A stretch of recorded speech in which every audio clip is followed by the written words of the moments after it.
முத்தமிழறிஞர் டாக்டர் கலைஞர் அவர்களின் வழிநின்று செயல்படும் தளபதி முதல்வர் மு.க. ஸ்டாலின் அவர்களுக்கு நன்றி தெரிவிக்கும் மாபெரும் பொதுக்கூட்டம் எல்லா புகழும் முதல்வருக்கே என்ற நிகழ்ச்சி பல்நோக்கு மருத்துவ மாற்றுத்திறனாளி பணியாளர்கள் சங்கத்தின் சார்பில் நடத்தப்பட்டது. இந்த நிகழ்வில் திமுக ஆட்சியில் மாற்றுத்திறனாளர்களுக்கு ஏற்பட்ட நன்மைகள் குறித்து எடுத்துரைக்கப்பட்டது. மாற்றுத்திறனாளிகளுக்கு பல்வேறு நலத்திட்டங்கள் சலுகைகளை வழங்கி அவர்களின் வாழ்வில் ஒளியேற்றி வருவதற்காகவும் சமீபத்தில் உள்ளாட்சிகளில் மாற்றுத்திறனாளிகளுக்கு உரிய பிரதிநிதித்துவம் நியமன உறுப்பினர்களின் அடிப்படையில் வழங்க வேண்டும் என அறிவித்துள்ள மாண்புமிகு தமிழக முதல்வர் திருமிகு மு.க. ஸ்டாலின் அவர்களுக்கு நன்றி தெரிவித்திடும் வகையில் எல்லா புகழும் முதல்வருக்கே என்கின்ற தலைப்பில் முதல்வர் அவர்களுக்கு நன்றி அறிவிப்பு கூட்டம் அரசு பன்னோக்கு மருத்துவமனை அனைத்து மாற்றுத்திறனாளி பணியாளர்கள் மாநில சங்கத்தின் சார்பில் சென்னை மாவட்ட ஆட்சியர் அலுவலக வளாகத்தின் அருகில் நடைபெற்றது. உள்ளாட்சி அமைப்புகளில் மாற்றுத்திறனாளிகளுக்கு நியமன அறிவிப்பு, மாற்றுத்திறனாளிகளுக்கான தனித்துறையை உருவாக்கியது, மாற்றுத்திறனாளர்களுக்கு பயன்படுத்தும் உதவி உபகரணங்கள் அவர்தம் அடிப்படை உரிமை என்கின்ற அடிப்படையில் தேவைகளுக்கு ஏற்ப உதவி உபகரணங்களை வழங்கி வருவது, பின்னடைவு பணியிடங்களை 3 மாதங்களுக்குள் நடைமுறைப்படுத்திட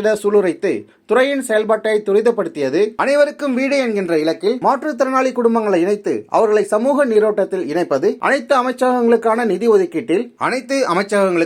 ஒதுக்கீட்டில் குறைந்தபட்சம் 5 விழுக்காடு ஒதுக்கீட்டினை உறுதி செய்ய சுற்றறிக்கை என திட்டங்களை வரிசைப்படுத்திக் கொண்டே செல்லலாம் என்றும் இந்த முத்தாய்ப்பான திட்டங்களை வழங்கிய முதல்வர் அவர்களுக்கு நன்றி தெரிவிக்கும் நிகழ்ச்சியாக இந்த நிகழ்ச்சி நடைபெறுவதாக தலைவர் சேதுபதி அவர்கள் தெரிவித்துள்ளார். அனைவருக்கும் வணக்கம். எல்லா புகழும் முதல்வருக்கு அப்படிங்கிற பாராட்டு விழா இப்போ நடைபெற்று வருகிறது.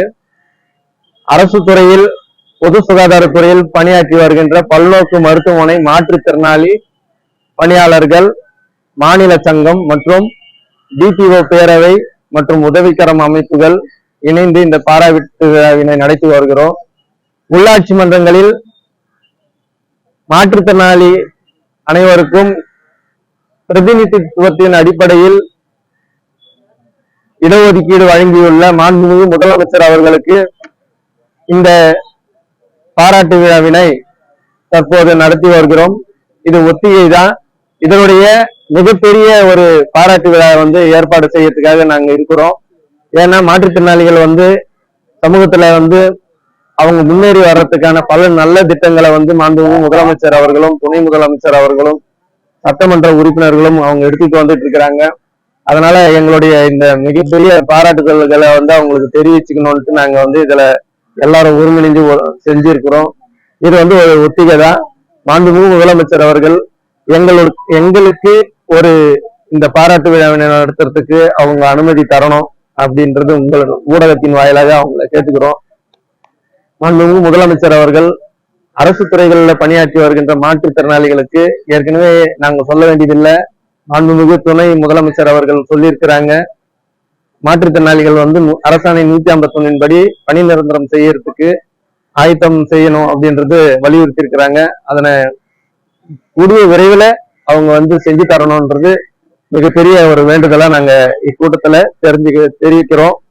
அனைத்து மாற்றுத்திறனாளிகள் தமிழ்நாட்டில் இருக்கிற அனைத்து மாற்றுத்திறனாளிகள் அனைவரின் சார்பாகவும் மாண்புமிகு முதலமைச்சர் அவர்களுக்கு எல்லா புகழும் முதலமைச்சருக்கு அப்படின்றது தெரிவிச்சு பாராட்டுகளை தெரிவிச்சு உங்களுடைய அனைத்து 110வது விதியின் கீழே எங்களுக்கு ஒரு சமூகத்துல நல்ல ஒரு வாய்ப்பினை வழங்க அரசாணை 151 110 விதியின் கீழ் கொண்டு வரணும் அப்படின்றது எங்களுடைய ஒரு கோரிக்கையா மட்டும் இதுல தெரிவிச்சுக்க கடமைப்பட்டிருக்கிறேன். நன்றி.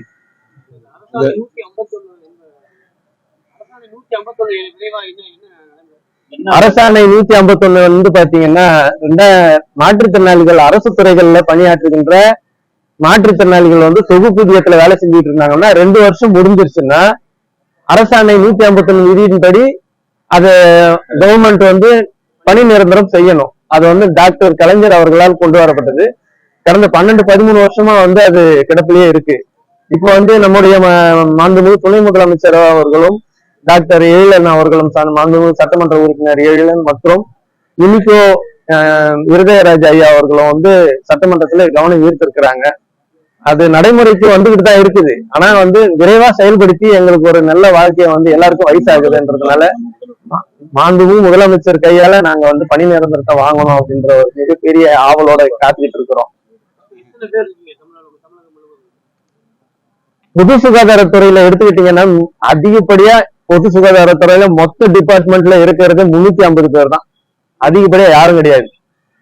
பொது சுகாதாரத்துறைன்னு எடுத்துக்கிட்டோம்னா எல்லா நிலைகள்லயும் மருத்துவர்கள்ல இருந்து அவங்க லேப் டெக்னீஷியன் அந்த மாதிரி வந்து எல்லா இதுல மல்டிபர்பஸ் ஹாஸ்பிட்டல் ஒர்க்கரு இந்த மாதிரி எல்லா ஸ்டாஃப் நர்ஸ் எல்லா துறைகள்லயும் இருக்கிறவங்க எல்லாருமே வந்து பாத்தீங்கன்னா மொத்தமே அதிகப்படியா இருக்கிறது 350 மாற்றுத்திறனாளிகள் மட்டும்தான். இப்போ பல்நோக்கு மருத்துவமனை பணியாளர்கள் இப்போ எங்களுடைய முன்னெடுப்புல நடந்துட்டு வந்துட்டு இருக்கு. இந்த பல்நோக்கு மருத்துவமனை பணியாளர்கள் இங்க வந்து பாத்தீங்கன்னா ஒரு 200 பேர் கிட்ட நாங்க அழைப்பு கொடுத்து 150 பேர் வந்து இங்க மாற்றுத்திறனாளிகள் எல்லாருமே வந்திருக்காங்க. 150 மாற்றுத்திறனாளிகள் வந்து இதுல கலந்துகிட்டு இருக்கிறாங்க. அதனால வந்து அரசு வந்து இதுல கவனம் செலுத்தணும். மாண்புமிகு நம்முடைய சுகாதாரத்துறை அமைச்சர் அவர்கள் வந்து கண்டிப்பா எங்களுக்கு செஞ்சு தருவாங்கன்ற நம்பிக்கை இருக்குது. ஆர்ப்பாட்டத்துக்கு நாங்க எந்த ஒரு ஆர்ப்பாட்டத்துக்கு உண்டான எந்த வார்த்தைகளையுமே நாங்க யூஸ் பண்ணலையே. நாங்க இப்போ வந்து பல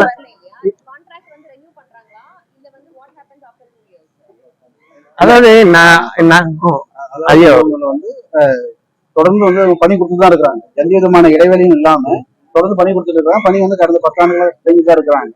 அந்த ரெகுலர் ஆயிட்டு தான் இருக்கு. எந்த ஒரு பிரேக்கும் கிடையாது.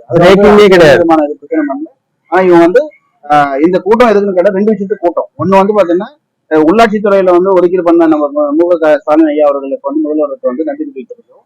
2வது பாத்தீங்கன்னா அரசாங்கம் 151 கண்டிப்பா பண்ணுவார். அதுக்கு முதலாவதாகவே அதாவது ஏப்ரல் 11ஆம் தேதி இந்த மானிய கோரிக்கை வருது. அதுக்கு முன்னாடியே வந்து நன்றி தெரிவிக்கணும். ஏன்னா ஏப்ரல் 11 பிறகு வந்து ஒரு மாபெரும் ஒரு பல்லாயிரக்கணக்கான மாற்றுத்திறனாளிகளையும் அவங்க குடும்பத்தில் சேர்த்து வச்சு ஒரு பெரிய மாநாடு நடத்த போறோம்.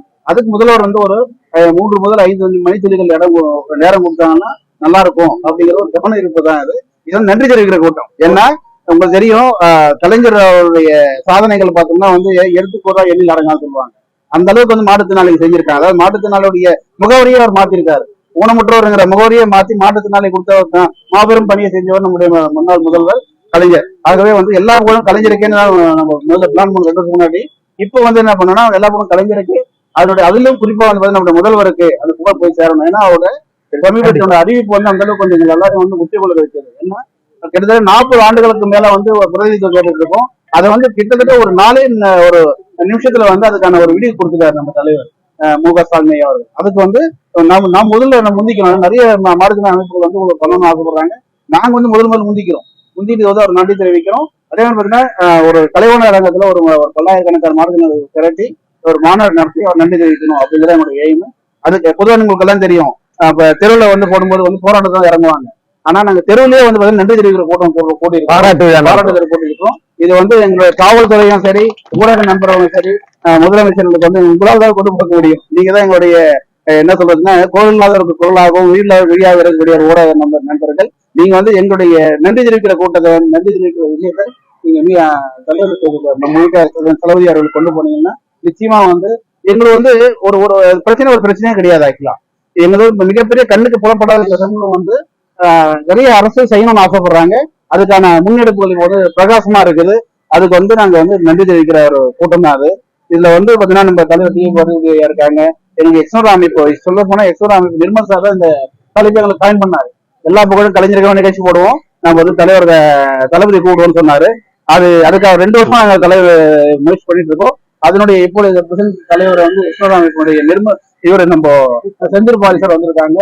அதாவது என்னன்னா இது ஒரு பெரிய ஒரு அமைப்பு வந்து பலம் நமக்கு கிடைச்சிட்டு இருக்கு. அது எதுக்குன்னு கேட்டா எல்லாருக்கும் செய்யணும்னு ஆசைப்படுறாங்க. என்ன செய்யணுங்கிறது வந்து எப்படி செய்யணுங்கிறத சொல்வதற்காக தான் வந்திருக்கிறத தவிர வேற எதுவும் கிடையாது. ஆகவே வந்து இந்த நிகழ்ச்சிக்கு வந்திருக்கிற உங்களுக்கு வந்து மீண்டும் ஒரு நன்றி கூறிக்கொண்டு வாய்ப்புக்கு நன்றி. மாண்புமிகு டாக்டர் கலைஞர் அவர்களால் மாற்றுத்திறனாளி பணியாளர்களுக்காக கொண்டு வரப்பட்ட அரசாணை 151 நடைமுறைப்படுத்த மாண்புமிகு துணை முதலமைச்சர் உதயநிதி ஸ்டாலின் மற்றும் மாண்புமிகு சட்ட உறுப்பினர்கள் டாக்டர் எழிலன், இனிகோ இருதயராஜ் போன்றவர்கள் அதனை நடைமுறைப்படுத்த வலியுறுத்தியுள்ளதையும் மாண்புமிகு தமிழக முதலமைச்சர் அவர்கள் இந்த கோரிக்கையினை 110 விதியின் கீழ் அறிவித்து வாழ்வளிக்குமாறு பணிவோடு வேண்டுவதாக அரசு பல்நோக்கு மருத்துவமனை அனைத்து மாற்றுத்திறனாளி பணியாளர்கள் மாநில சங்கம் வலியுறுத்தியுள்ளது. இந்த கூட்டத்தில் அரசு பன்னோக்கு மருத்துவமனை அனைத்து மாற்றுத்திறனாளி பணியாளர்கள் சங்கத்தின் உறுப்பினர்கள் தமிழகம் முழுவதிலும் இருந்து 250க்கும் மேற்பட்டோர் கலந்து கொண்டனர். இந்த நிகழ்வினை அரசு பன்னோக்கு மருத்துவமனை அனைத்து மாற்றுத்திறனாளி பணியாளர்கள் சங்கம் மற்றும் மாற்றுத்திறனாளர் சங்கங்களின் பேரவை மற்றும் தமிழ்நாடு உதவிக்கரம் மாற்றுத்திறனாளர் நல்வாழ்வு சங்க நிர்வாகிகள் இணைந்து நிகழ்ச்சியை சிறப்பித்தனர். இந்த நிகழ்விற்கான ஏற்பாடுகளையும் ஒருங்கிணைப்பையும் தமிழ்நாடு உதவிக்கரம் மாற்றுத்திறனாளர் நல்வாழ்வு சங்கத்தினுடைய நிர்வாகி திரு கோபிநாத் அவர்கள் ஒருங்கிணைத்திருந்தார்.